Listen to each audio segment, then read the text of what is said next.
My wife was like, what? We're going to have dragons at a coffee grand opening? I was like, fuck yes, we are. We're pirates. That's what we do.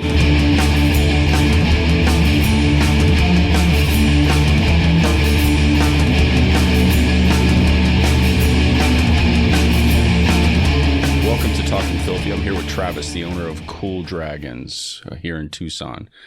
What's up, man? What's going on, dude?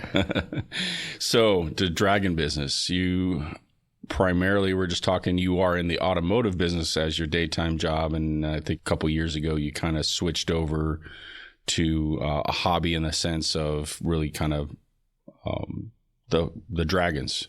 Yeah, about it. It's actually a year ago. A year ago? Yeah. Almost a year ago. To last month was our year anniversary. Oh, sweet. So we started in like the worst time you could try to start. Yeah, we were just talking about COVID, and you started right at the beginning of this thing, and we got our state license and everything. And the next month it was like, okay, everybody shut down. It's like, well, wait, right, give us some time. Yeah, let us feel this thing out here. Let me make mistakes on my own before you help me here. Yeah, right. Yeah. So I think even the fact that we're still around is pretty good. Yeah, it shows we have a good and you've support. grown. You've grown. I mean, from a year ago, you probably look business-wise, numbers-wise, nothing like you did a year ago. Of course, no, a lot better. Yeah. So, tell me, is dragon the appropriate name for them, or what's the scientific name for what you specialize in? It is a Pagonia verseptis. I'm really bad at saying that word. Okay. But it's basically bearded dragon. Central bearded dragon out of Australia. Okay. Now, these aren't your backyard geckos, right? This is climbing on your block walls in Tucson. These will get around closer to the 2 feet range at full grown, and they're full of spikes. They're awesome. Yeah. They're not like a little gecko. Yeah, they have their own personality a little bit. Yeah, they do. If you can find like things on YouTube where there are people that have these dragons that'll get down and they'll snuggle up against their necks and stuff to take naps. And it's a pet that I believe really does grow attached to you. So there is some family bonding like any other pet. Yeah. The part of the brain for a reptile that would make you want to stay somewhere is not there. So, I mean, if you still went out and set it on the ground, that sucker's running and it's not coming back. Right. But it still does form a bond with you. When you come in, it sees you. It'll run up to the front of the cage and want you to hold it. You know, it's pretty awesome. They do get attached. Yeah, yeah. So bearded dragon, are there different types of them that you have? No, like different variations of them, or we have different colors, which are like the phases, and we also have different morphs, which is a genetic mutation. They're all the central bearded dragon. Because we can get other ones like little pygmy ones that are the Rankins ones. You can't really get any others imported into the States right now. I don't think you ever will be able to. Unless it's only a hybrid. It has to be mixed with another bearded dragon. Okay. So like there's the Barbata, which is the East bearded dragon. You can't get a full-blooded into the U.S. Not legally anyways. I know there's still some people out there that'll find a way to do it. Right. But you can get one in that's half of that. But as far legally, as a mixed version of it. As far as like colors, right now we have reds, we have orange, yellow, kind of a mixture between the two. What makes the color? How does it? Is it? So like, if I understand it correctly, it's because of the different parts that it lived in Australia. So if you caught one that lived on the red sand areas, it's going to have red to it. It's part of its natural camouflage. Yes. Yeah, and then through them being in the U.S. and selective breeding, you would bring out the red more and more and more and more until you get it to the point like what we have now where they're very vibrant in color instead of just having a little bit for camouflage. Now, these things are pretty cool, but on our last episode, we were talking with Night Fighter, one of our guests, his deployment to Australia, and we're talking about how many fucked up creatures are in Australia, man. Like child-sized bats and, and just all this different stuff, and some of the world's most poisonous snakes and spiders. But on that, these things are, for the most part, harmless to interact with humans here. Yeah. There's no poison. There's no poison or anything. They do have a strong bite. But for the most part, they don't bite unless you're really stressing them out and they're getting defensive. Right. Which is understandable. I mean, that's with any animal or any living thing. Yeah. and they can protect themselves pretty well. They can hold their own. Yeah. There's no other kind of dangers to them. Reptiles do all carry salmonella. So, I mean, that's probably the only thing. Yeah, I watched Naked and Afraid, and those fuckers eating those, different lizards around the world. They get sick from them things, but yeah.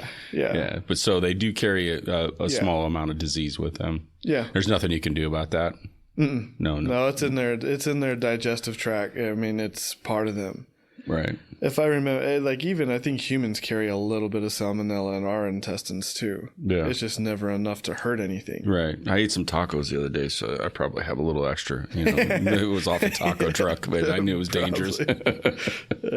So, price range, if for our listeners, if they're interested in, do you have a range of prices? Is it based on type, size? How does that work? It's really based on the genetics. Okay. So, like, we've sold them anywhere from $100 to $450. So it really just depends a lot on what kind of genetics they're holding. Okay. Because going back to the morphs of them, we have hypo, which means it's very light in color. It's minus most of its dark color. It's dark pigment.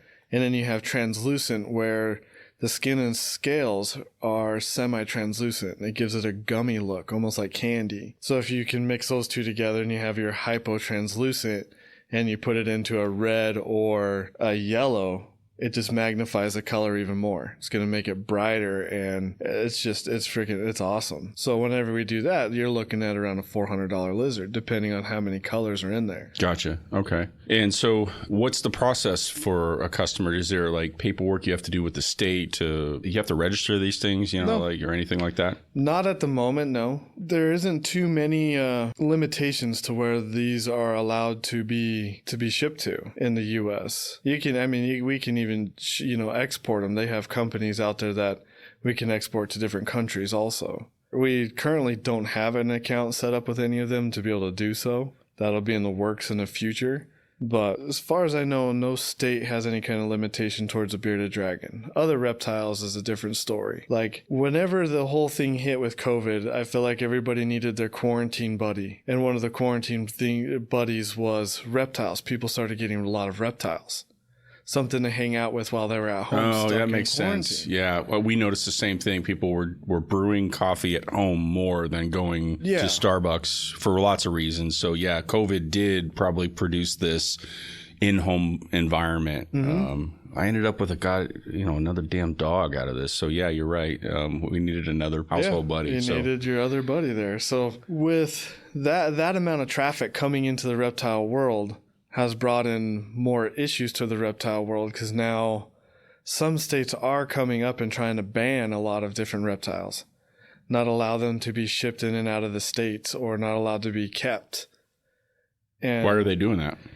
So just recently, like Florida, they put a ban against pythons and tegus and a couple other reptiles, and because they are an invasive species to their natural environment. Now, I kind of understand that, but at the same time, the damage has been done. These species are already in the environment. They're already living there.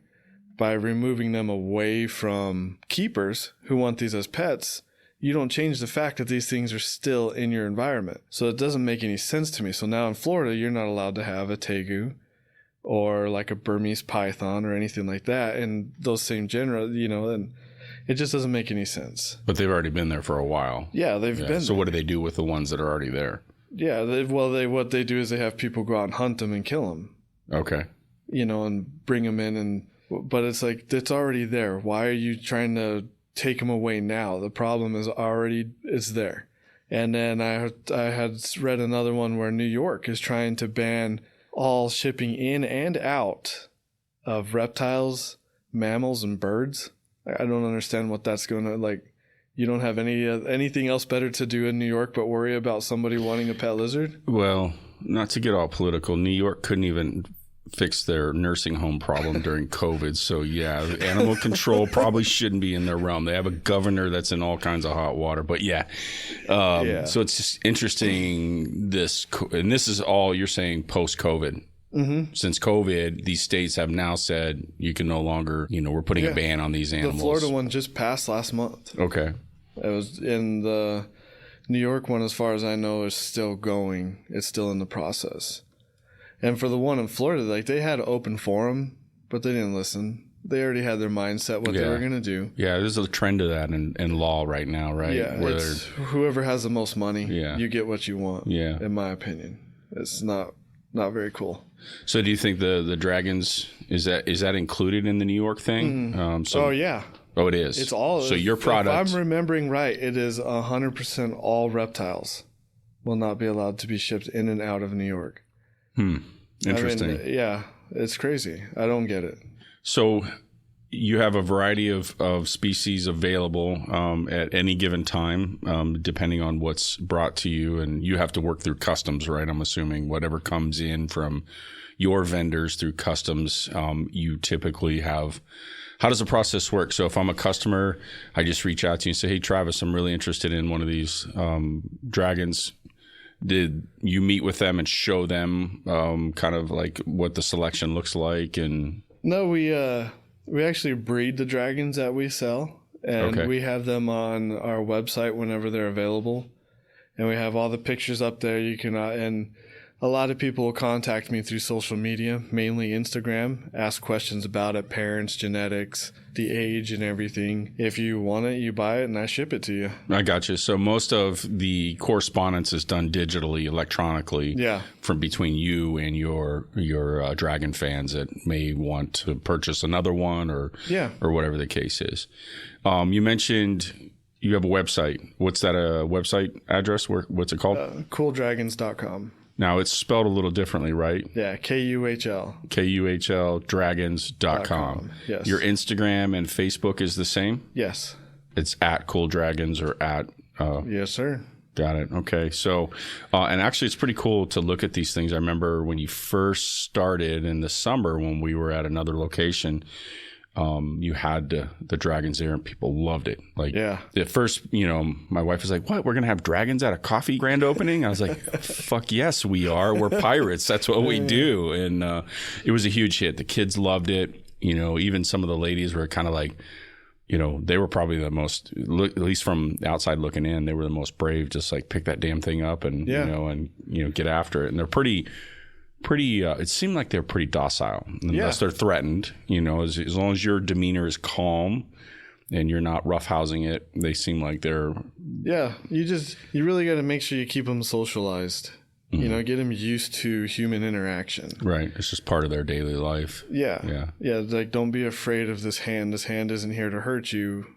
It's fine. Right. And once they learn that, they're usually fine. Doesn't matter if you're a stranger or not, they'll let you pick them up. So let's talk about how we care for them a little bit. What do they eat? They eat insects and vegetables. Okay. So they're omnivores. All right. So every day we would prepare a salad of like dark leafy greens, a little bit of squash in there from time to time, and fruits really is just for treats. You don't want to give them too much sugar. Because they're just like anything else, they can get diabetes. Okay. And for insects, we feed a lot of crickets, roaches, black soldier fly larvae, grasshoppers, anything we don't do wild caught because of the chance of parasites. Okay. So you really monitor what their living conditions are in. Yes. So that you keep them as healthy as possible. Yeah, and they have pretty specific needs as far as enclosure. That's the most expensive part to them. Yeah, let's talk about that. So I got a house. Is there a temperature? Is there a light setting? What's the setting? What's the whole deal like? You want a spot where they can bask underneath light to warm up, like 105 degrees. In the babies, you can go higher, 115. I've heard some people getting away with 120, but I think as long as you're over 100, you're safe. And then you want a cool side that they can retreat to that's around 85 degrees during the day. 80, 85 works well. So they can thermal regulate because they are cold-blooded. So they can choose when they need to heat up and when they don't. Mm-hmm. They also need specific UVB, ultraviolet B, and they use that to convert. Inside, they convert it to vitamin D3. Vitamin D3 is what allows them to absorb calcium. So if you don't have this light, they cannot produce vitamin D3, in turn cannot absorb calcium, which will give them metabolic bone disease. And that's whenever their body starts pulling calcium out of their own bones to survive. Okay. because almost everything on that dragon runs on calcium, like your neurological system and all of that. Without it, it all goes haywire. Okay. So that's where and in the size, they get almost 2 feet long. So as an adult, I recommend a minimal enclosure of 4 foot by 2 foot by 2 foot. That's big. I mean, it's a lot of space for a pet. Yeah. Especially so if you're thinking, well, I want 2 of them, I want an orange and a yellow. That's a lot of real estate in your living room or your room. Mm-hmm. And that's a lot of heat, with 2 enclosures. So that's definitely something we make sure everyone's aware of, that if I buy this dragon for $200, you'll probably be spending close to that, if not more. And for a proper setup. Yeah. And it's going to take up a lot of space. Yeah. Okay. Do they get along? No. With each other? Or is there some like territorial type stuff? Very territorial, the males. Okay. Even the females can be too. It's never recommended to cohabitate.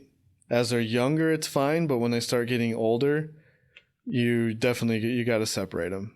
Oh, they live separate. Mm-hmm. Okay. Yeah, because if you put 2 males together, they'll fight. Till one dies. They'll fight, yeah. Yeah. And they got a strong enough bite. They can bite each other's tails off, really break limbs. It's not pretty. Yeah. And females can be the same way. I've seen some where females have cohabitated just fine. I will never suggest it unless you're an extremely experienced keeper and what you're watching doing. them around the clock. Yeah. Yeah. Good to know. So if you get more than one, they can't be together. They got to be apart. Yeah.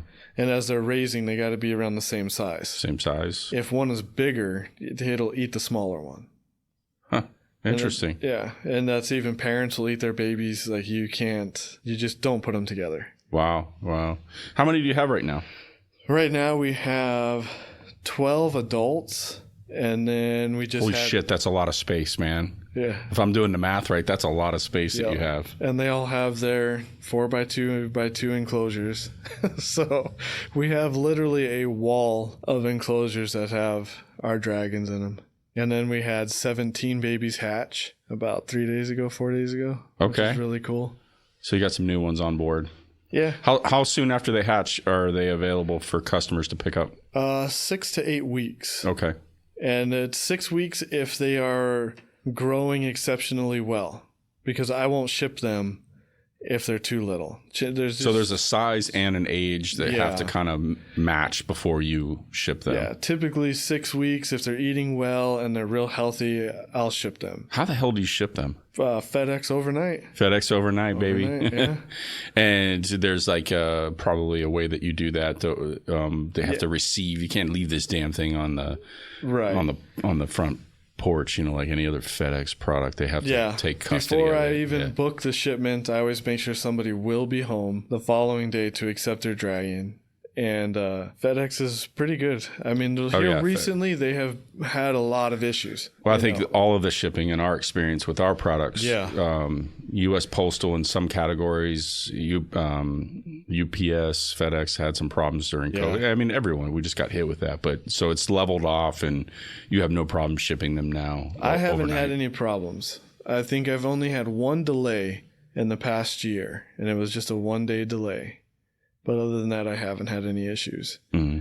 It's the only time it's bad. Oh, I take that back. We just got caiman lizards a few months back, and those ones got delayed. And it was like the worst situation. A caiman lizard is a tropical species. And it sounds like the alligator, the caiman alligator, type. Yeah.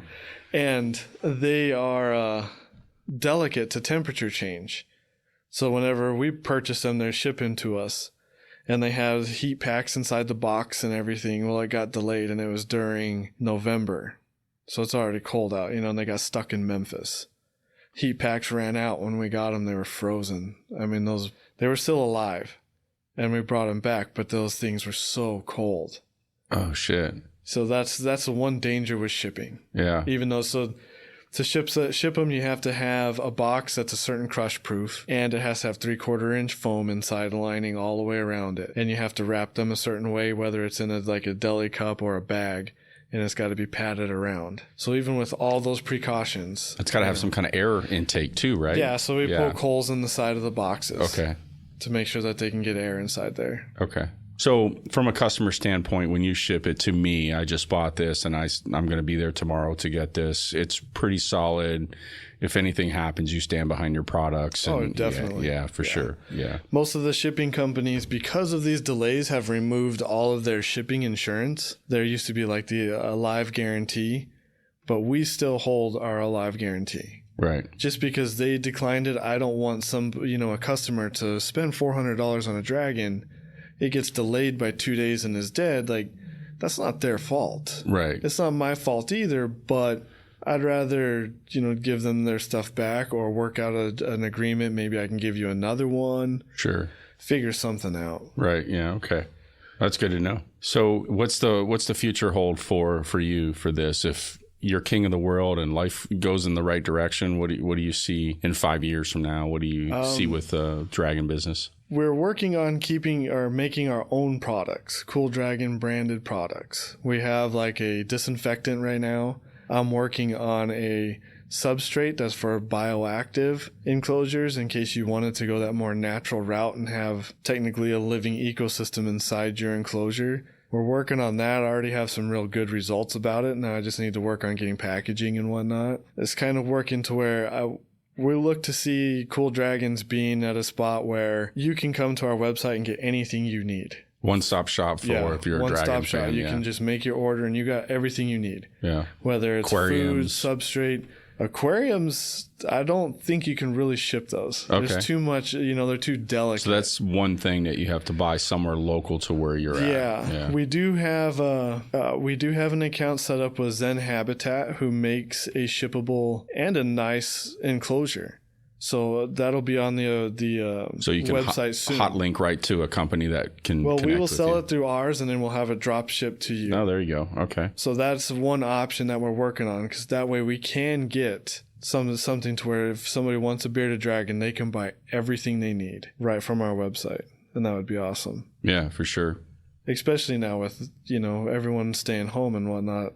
If you don't have to leave and just this entire setup can just show up on your doorstep, and then your dragon shows up right after you got it set up, like that's awesome. Well, from a business standpoint, Amazon has set the bar. I mean, it's just if you don't come close to something similar to that, where click the button, it arrives the next day. That's what everyone expects that, anymore, because a lot of businesses are doing it and keeping up with it. So it sounds like you're on that track where you're going to be able to provide everything. If you have a Dragon already and you're just a repeat customer coming there and you're looking for specific sanitizer, food, whatever, you're going to have all that there, as well as informational stuff, I'm assuming, like, hey, this is how you do this is how you do that, that type of thing. Yeah. So I will not sell a product unless I know as much as I can about it. That way, if you have a question, I have an answer. There you go. If I don't know something, I will get back with you in an hour's time with the answer, because I will find it out. I don't just put stuff there to sell. I put stuff there that I approve, that I will personally use. It's got to be like the best. That's what I'm going for. I want the best. You can find cheaper that doesn't make it the right stuff. Yeah. I feel the same way about coffee. Like, there is coffee that's half as much a pound as ours, or even less, and you get what you pay for. You know what I mean? Like, if you want to drink shit coffee, drink shit coffee.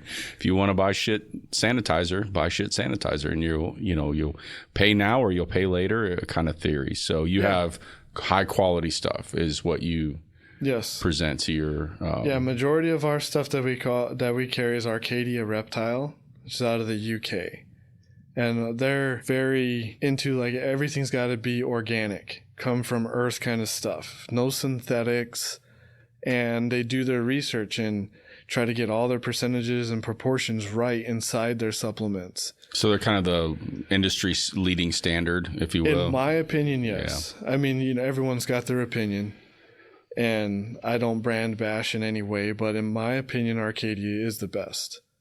They try to give you the best at an affordable price. They're not there just to, let's face it, all business is there to make money. Sure. That's how it survives. Yeah. But they're not trying to get the most. If they can give you a better product at the same price as a competitor, they will do that. They don't just use their name to tack on another $10 and say, yeah, well, we're the best, so just spend the extra money. Right. That's why we've carried them. There's a guy that runs a lot of it, John Courtney Smith. I listen to all his podcasts and follow him a lot, and he just has such a passion for reptiles.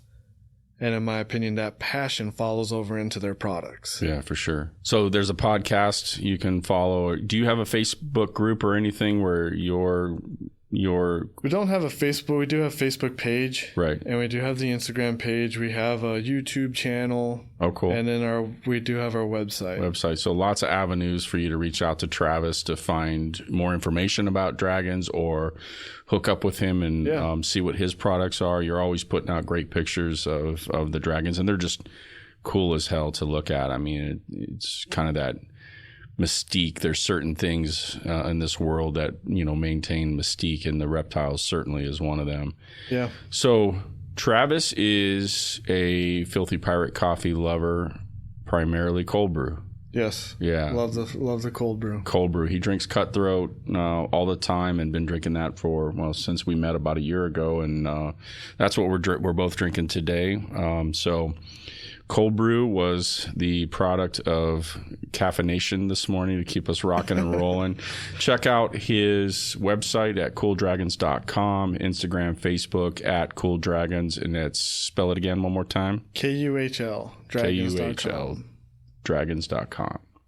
So we appreciate your time this morning, Travis, and just a really cool thing to chat with you about something really different off what we've been our other episodes about.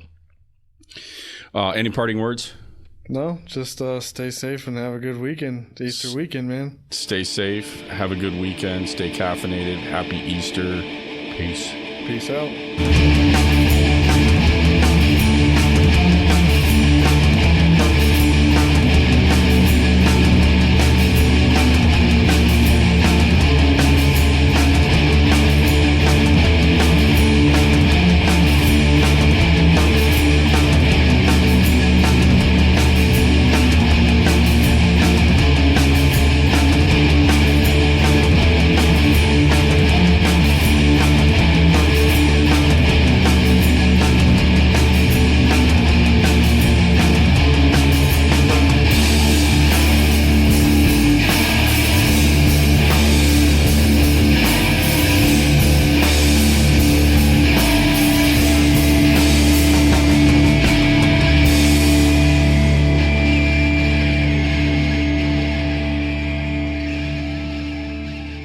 Well, Filthy Pirates, we hope you all enjoyed the show today. Hit that like and subscribe button to follow us on our YouTube channel. Check us out at www.filthypirate.coffee or come see us to sample our amazing coffee at our store. Stay caffeinated and give no quarters to your morning.